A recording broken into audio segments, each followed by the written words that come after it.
को। तो आज का हमारा टॉपिक रहेगा भारत की नदियाँ। कौन सी? भारत की नदियाँ। हम भारत की नदियाँ पढ़ेंगे।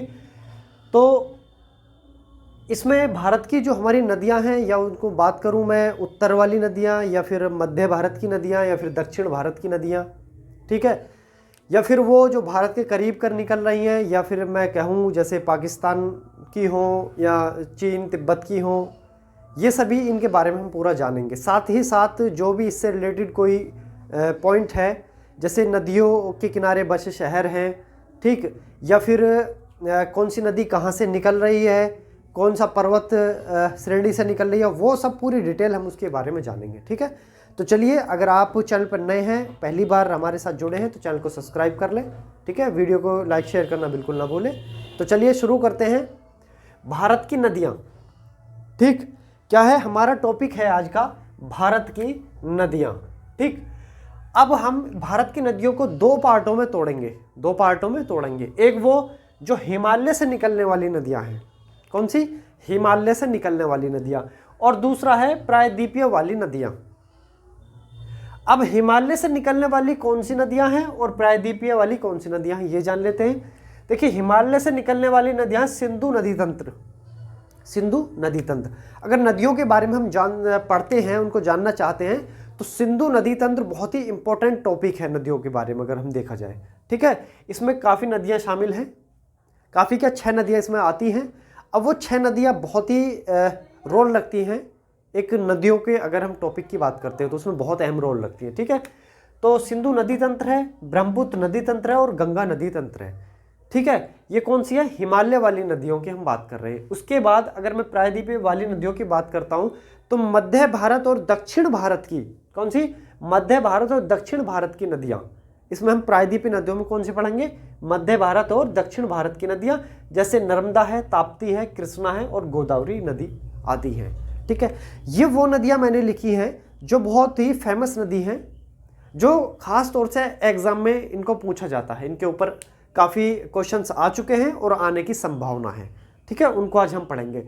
सबसे पहले हम शुरू करेंगे सिंधु नदी तंत्र से। कौन सा नदी तंत्र है हमारा? आज जो स्टार्ट कर रहे हैं हम, वो कर रहे हैं हम सिंधु नदी तंत्र से, ठीक। सिंधु नदी तंत्र की बात का अगर मैं आपको थोड़ा सा बता दूं कि इसमें 6 नदी आती हैं, 6 नदियां आती हैं, और ये भारत और पाकिस्तान से मुद्दा जुड़ा हुआ है। कहाँ से? भारत और पाकिस्तान से, ठीक। तो इसके बारे में हम जानेंगे। तो स्टार्ट कर रहे हैं सिंधु नदी तंत्र।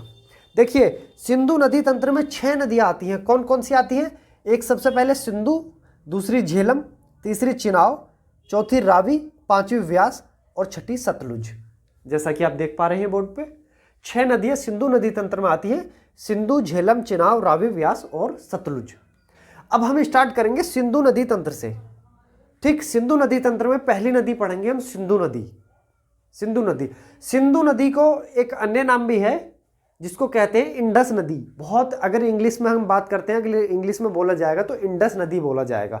अगर आप किसी मैप पे भी देखोगे सिंधु नदी को, अगर मैप पे अगर लिखा आएगा इंग्लिश में, तो इंडस ही लिखा आएगा, ना कि सिंधु आएगा, ठीक। तो इंडस नदी, ये भी प्रश्न आया है, काफी एग्जामों में पूछा गया है प्रश्न कि इंडस नदी किस नदी का नाम है, किस नदी का अन्य नाम है। तो इंडस नदी किसका? सिंधु नदी का अन्य नाम है, ठीक। देखिए, उद्गम की अगर मैं बात करता हूं, उद्गम यानी कि उद्गम का मतलब है कहां से निकल रही है नदी, कहां से बनी है, बन के चली है नदी।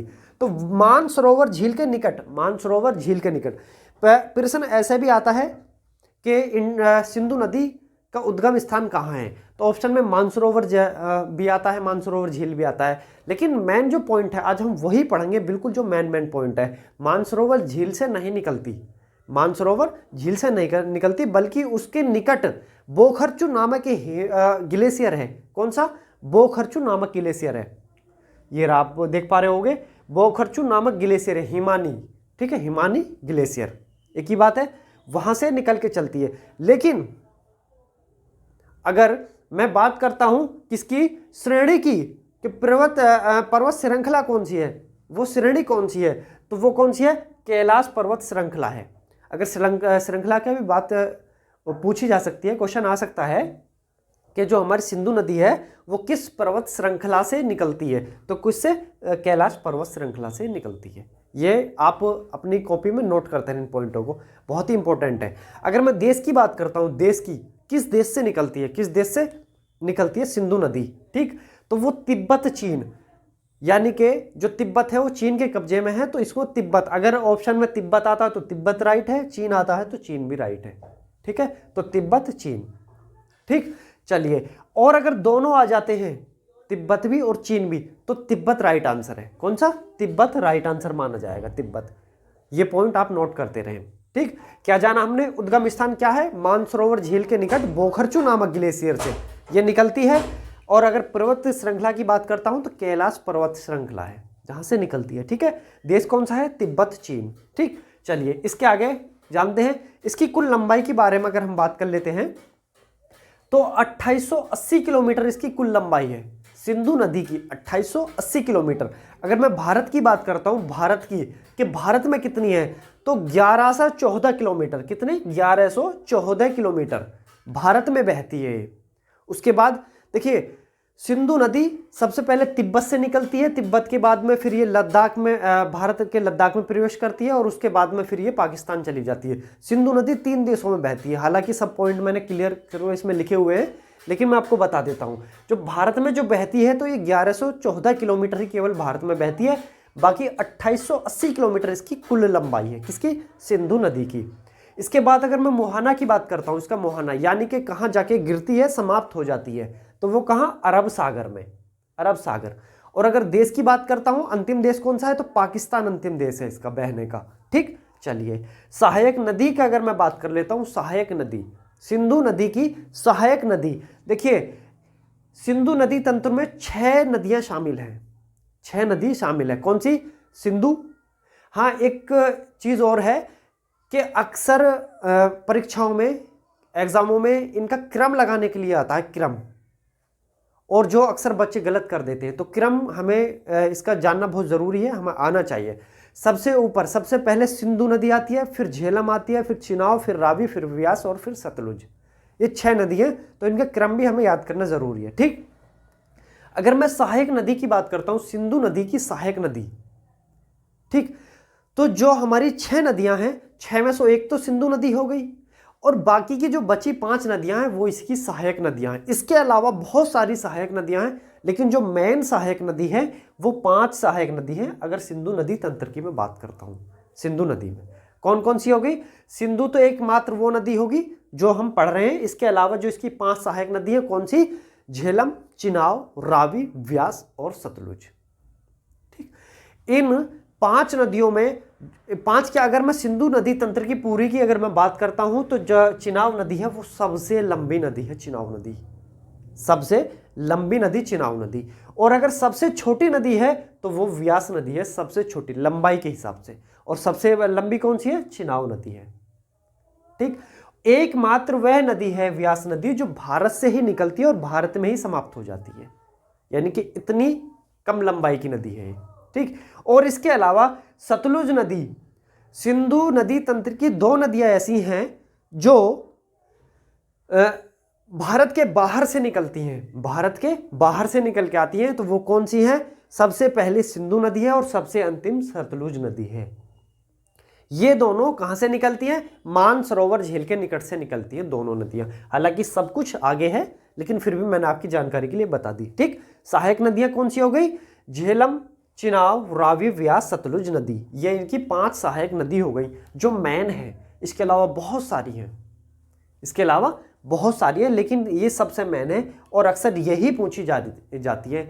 99% आपके एग्जाम में अगर इसकी सहायक नदी पूछी जाएगी तो इन्हीं में से ही आएगा, 99%, ठीक है। इसके अलावा देखिए, सिंधु नदी 3 देशों में बहती है, मैंने आपको बता दिया। सबसे पहले तिब्बत से निकलती है, तिब्बत, चीन से, ठीक है, जो चीन का हिस्सा है तिब्बत, वहां से निकलती है, ठीक। वहां से निकलने के बाद भारत में प्रवेश करती है, लेह लद्दाख में, लेह लद्दाख में प्रवेश करती है। उसके बाद फिर पाकिस्तान में प्रवेश करती है, यानी कि 3 देशों में बहती है। कौन सी, सिंधु नदी 3 देशों में, ठीक। ये आप लिख रहा है, ये देख रहे होंगे, चीन, भारत और पाकिस्तान। इसका अन्य नाम इंडस मैं पहले ही बता चुका हूं। क्या नाम है इसका, इसका अन्य नाम इंडस नदी अन्य नाम है इसका। ठीक, चलिए अब आगे बढ़ जाते हैं। अब क्या करते हैं, आगे बढ़ जाते हैं। चलिए पहले थोड़ा मैप देख लेते हैं, मैप के हिसाब से समझ लेते हैं। अब तक हमने जो इसमें पॉइंट लिखे हुए थे इनको समझा, इनको सुना, जाना।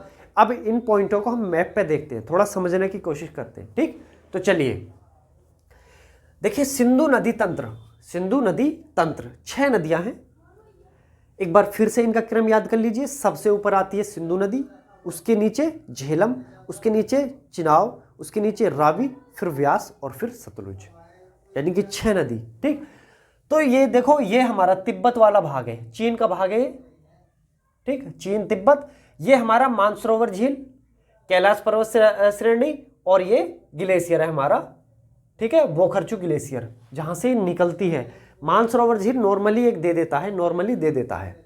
ठीक है, नॉर्मली दे देता। अगर सपोज करो कि विदेश का, मैं अगर विदेश की बात करता हूँ, बाहरी कोई भी देश, जैसे अमेरिका हो सकता है, इंग्लैंड हो सकता है, पाकिस्तान, बांग्लादेश, भूटान, चीन, नेपाल, कोई भी, वहाँ के अगर परीक्षा में सवाल पूछ लिया जाए, जैसे कि ताजमहल कहाँ स्थित है, ताजमहल कहाँ स्थित है, तो वहाँ क्या ऑप्शन में ऐसा आएगा, आगरा, क्या आगरे में स्थित है, यूपी में स्थित है? नहीं, वहाँ देश आएगा, वहाँ देश आएगा कि किस देश में स्थित है। तो हो सकता है ऑप्शन में क्या क्या आएगा, ऑप्शन में भारत आएगा, पाकिस्तान आएगा, नेपाल आएगा, कुछ भी ऑप्शन में दे सकता है। यानी कि जो सबसे मेन चीज़ है उसको देगा। तो मेन क्या है, मेन यहाँ पर मानसरोवर झील मेन है। अक्सर ऑप्शन में मानसरोवर झील आता है, लेकिन अगर एग्जैक्ट आपसे पूछ लिया जाए, एग्जैक्ट आपसे ये पूछ लिया जाए कि कहाँ से निकलती है, तो वो बोखरचू ग्लेशियर से निकलती है। पर्वत श्रृंखला अगर पूछ ली जाए तो कैलाश पर्वत श्रृंखला से निकलती है। झील की अगर कहा कि किस झील से निकलती है, तो मानसरोवर झील से निकलती है, हालांकि इसके निकट से निकलती है, लेकिन अगर आ जाए पूछ ले झील से, तो निकट का मतलब है मानसरोवर झील से, याद रखेंगे इस बात को। ठीक, यहाँ ये मानसरोवर झील से निकल के चली सिंधु नदी, जैसे आप देख पा रहे हैं ये लिखा हुआ है सिंधु नदी।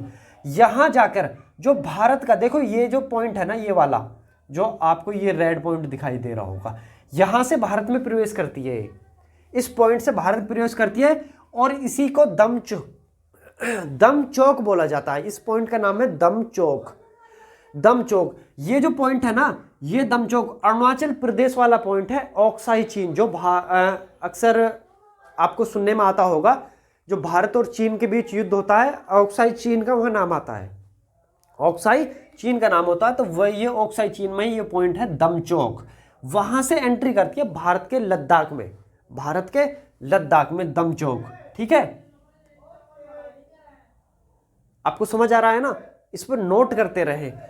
सिंधु नदी भारत में प्रवेश किस पॉइंट से करती है, दम चौक से प्रवेश करती है, दम चौक वाले पॉइंट से। और ये दम चौक ऑक्साई चीन, जो चीन के कब्जे में है, अरुणाचल हिमाचल प्रदेश का जो ये पॉइंट है, हिमाचल प्रदेश वाला जो ये भाग है दम चौक, ये चीन के कब्जे में है, तो वहां से प्रवेश करती है।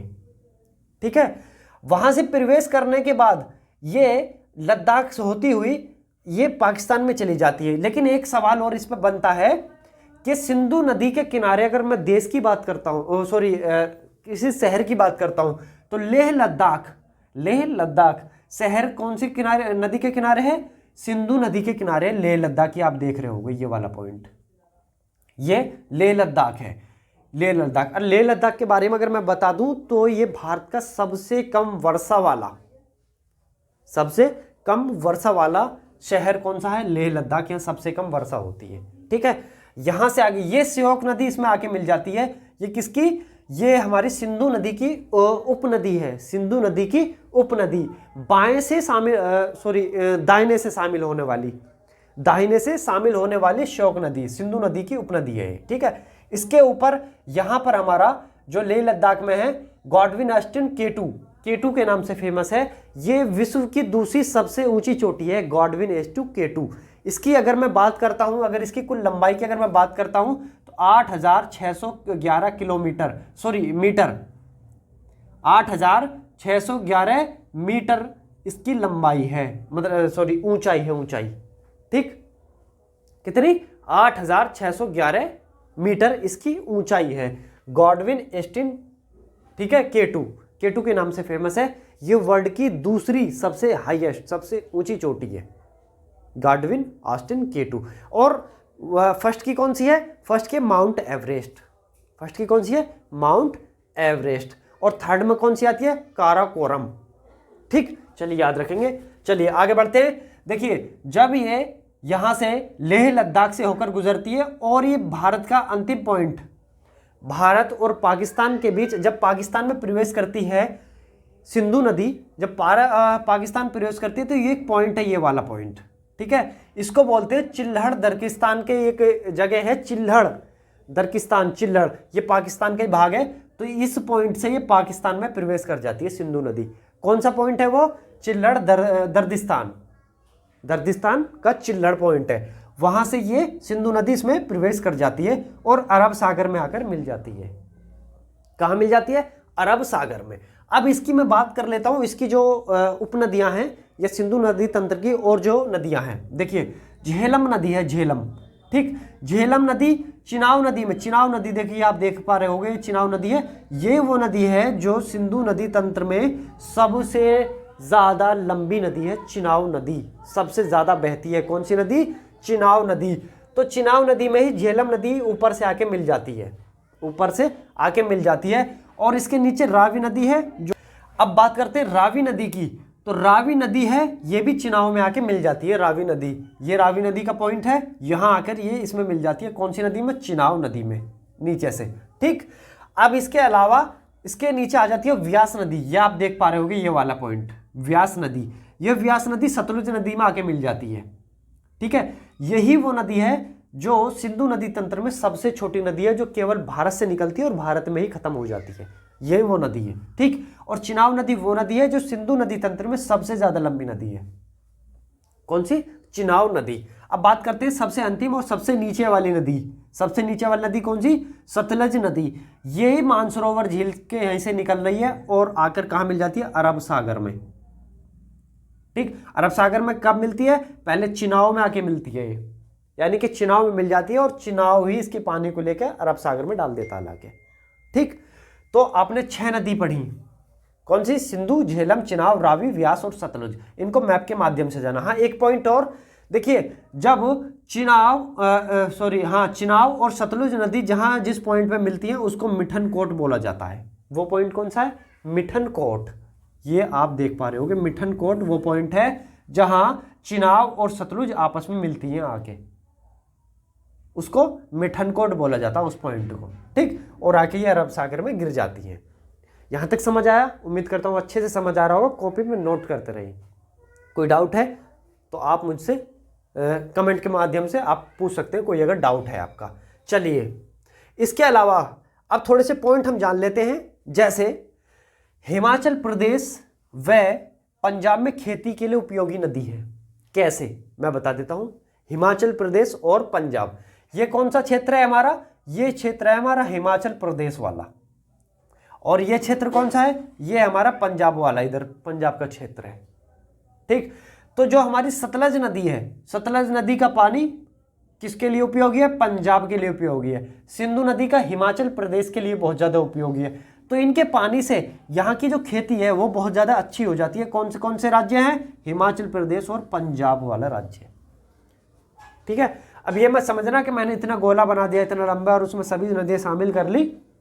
मैप में बहुत छोटा स्पेस है, इसलिए आपको केवल समझाने के माध्यम से बताया है मैंने। ठीक है, सिंधु नदी को तिब्बत में सीधी खंभ या शेर का मुंह के नाम से भी जाना जाता है। सीधी खंभ या शेर का मुंह, तिब्बत में, यहाँ जो ये सिंधु नदी है इसको तिब्बत में किस नाम से जाना जाता है? सीधी खंभ या शेर का मुंह के नाम से भी इसको जाना जाता है, सिंधु नदी को। ठीक है, इसके अलावा अगला पॉइंट है, चीन के तिब्बत से निकलकर भारत में प्रवेश करती है और पाकिस्तान होते हुए अरब सागर में गिरती है। ये पॉइंट हम पढ़ चुके हैं।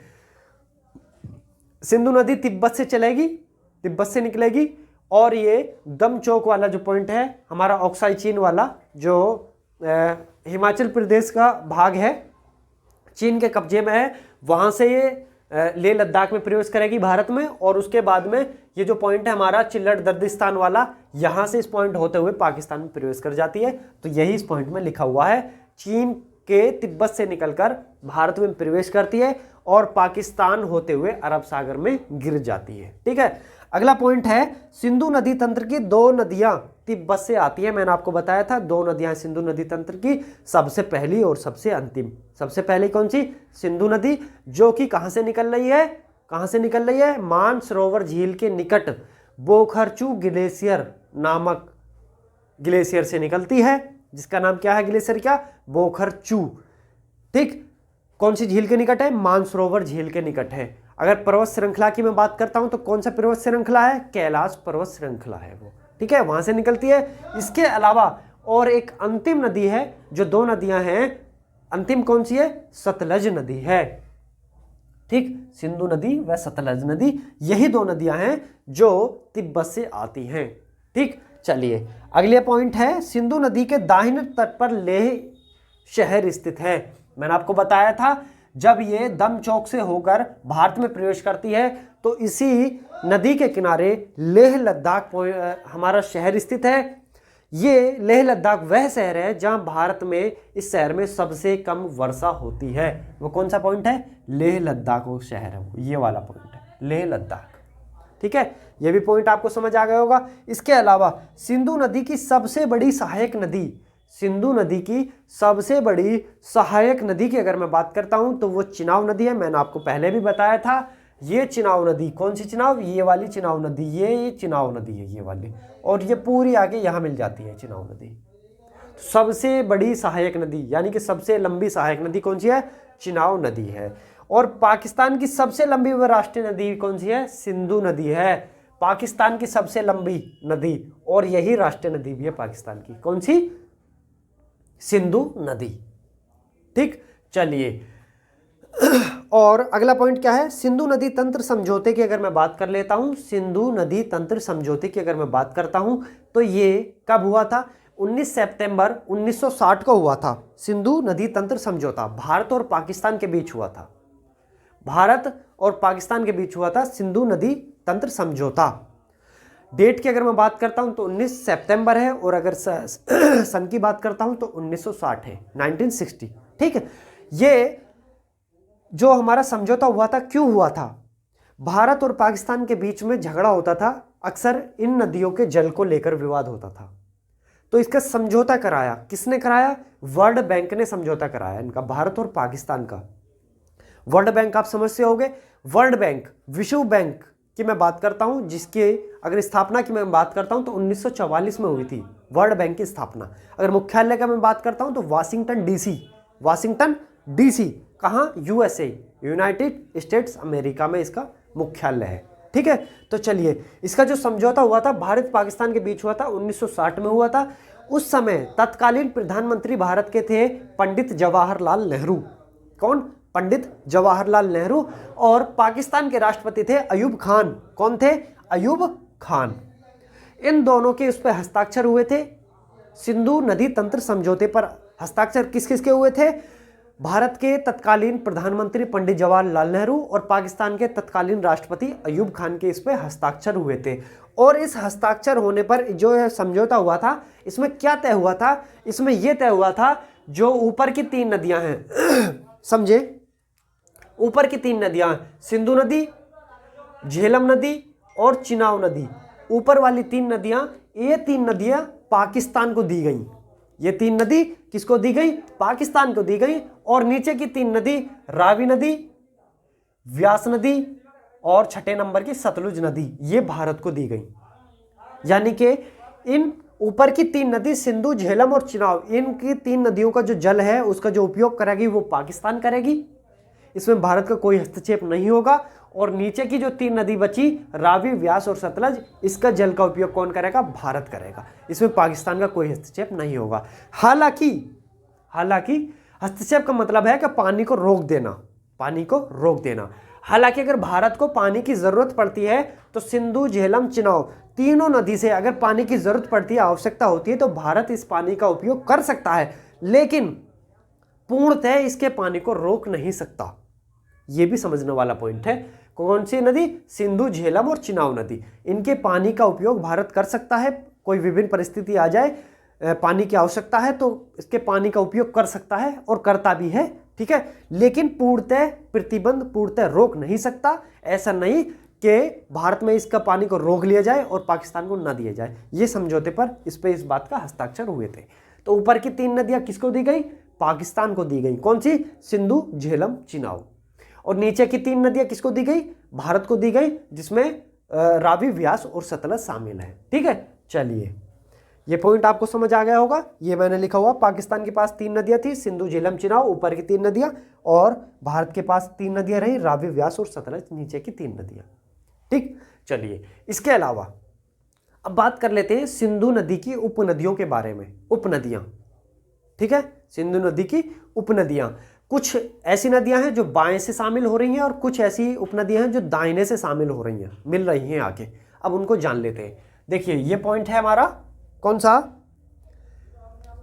उपनदियां बाएं से, कहां से? बाएं से। ठीक है, बाएं से उपनदियां तो जान लेते हैं कौन कौन सी है। जैसे जास्कर नदी है, सुरू नदी है, सोन नदी है, झेलम, चिनाब, रावी, व्यास, सतलज और पांजनपाद नदी।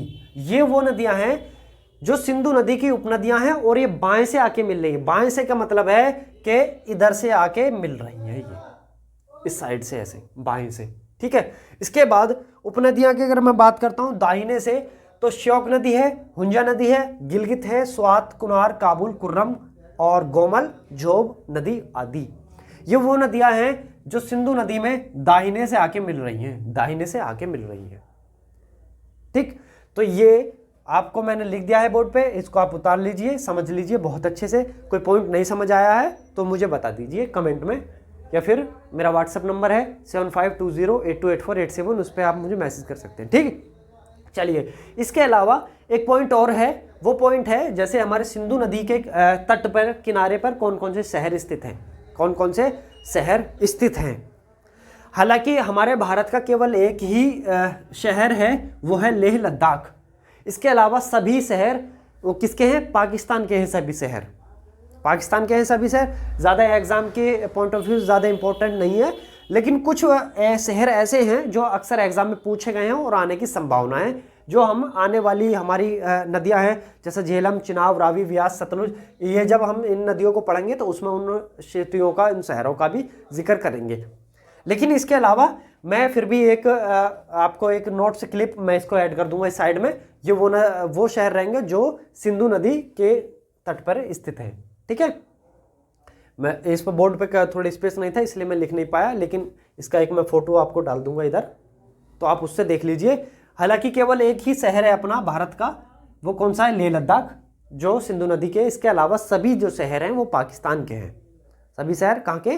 पाकिस्तान के हैं। ठीक है, चलिए तो ये था भारत की नदियां। इस वीडियो हमने क्या जाना? इस वीडियो में सिंधु नदी के बारे में जाना, सिंधु नदी के बारे में इस वीडियो में जाना। अगली वीडियो लेकर आऊंगा, उसमें जानेंगे हम झेलम नदी के बारे में। झेलम जानेंगे, फिर चिनाब, फिर रावी, फिर व्यास, फिर सतलुज, सभी नदियों के बारे में जानेंगे। और उसके बाद जब सिंधु नदी तंत्र पूरा हो जाएगा, फिर जानेंगे हम ब्रह्मपुत्र नदी के बारे में, फिर गंगा नदी तंत्र के बारे में, कि गंगा नदी तंत्र में कितनी नदियां शामिल है, कहाँ से आके मिल रही है, उपनदी कौन सी है, वो सब पूरी डिटेल जानेंगे। और उसके बाद में फिर हम मध्य भारत की, या मैं कह दूँ प्रायद्वीपीय वाली नदियाँ जो मध्य भारत में बहती हैं, उन नदियों के बारे में जानेंगे। जैसे नर्मदा, ताप्ती, कृष्णा, गोदावरी आदि हैं, इन सभी नदियों के बारे में जानेंगे। इनकी उपनदियाँ कौन सी है, कहाँ से निकल रही है, क्या डिटेल है। तो ये वो पॉइंट है, अगर आप किसी कंपटीशन तैयारी कर रहे हैं तो भी आपके लिए इंपॉर्टेंट है, और नहीं कर रहे हैं, आप बिल्कुल भी पढ़ाई से बहुत दूर हैं, तब भी आपके लिए ये पॉइंट इंपॉर्टेंट है, क्योंकि आपके लिए जानना ज़रूरी है कि जिस आप भारत देश में रह रहे हैं वहाँ पर क्या है, नदियाँ बहती हैं, कौन सी नदियाँ हैं, क्या है, सभी पॉइंट ये आपको जनरल नॉलेज की जानकारी भी होना ज़रूरी है। ठीक है, तो चलिए बहुत बहुत धन्यवाद आपका वीडियो में अंत तक बने रहने के लिए। अगर आपको समझ आया हो, कहीं कोई डाउट हो, जो भी क्वेरी है आपकी, जो भी आपके मन में आ रहा है, वो मुझे कमेंट बॉक्स में ज़रूर लिख के बताएं।